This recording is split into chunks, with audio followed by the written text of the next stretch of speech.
Et salut à tous. Comme vous l'avez bien compris, quand j'ai ramené le carton, c'est une vidéo unboxing.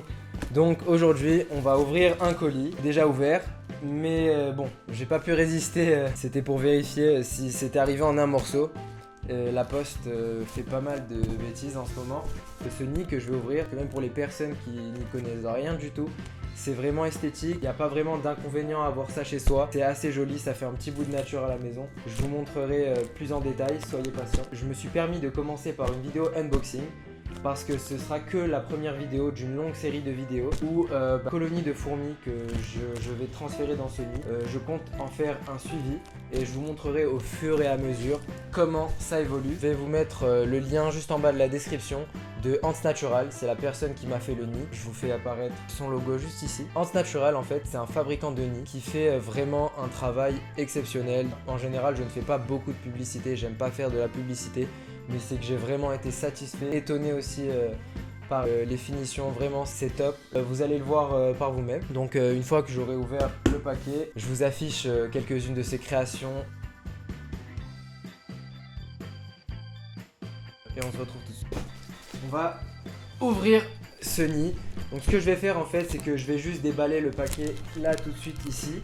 Et ensuite, une fois que le paquet sera déballé, pour qu'on puisse mieux voir, on va passer sur un autre plan, vous entendrez juste ma voix. Et je vous montrerai ça plus en détail. Je tiens à préciser aussi que le nid est super bien emballé. C'est arrivé en un morceau, heureusement.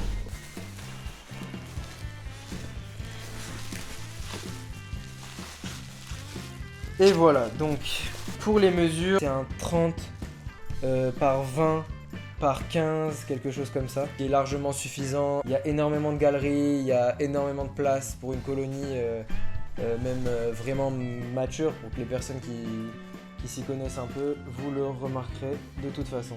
Je vais vous montrer ça de plus près, un petit aperçu. Donc ça, c'est la face avant. Je ne sais pas si ça fait le focus. C'est la face avant. Et je sais pas si vous voyez, mais il y a énormément de galeries.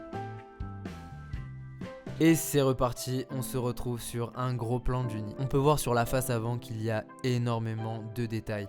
Ce que j'ai vraiment adoré, c'est que tout est figé et rien ne peut bouger.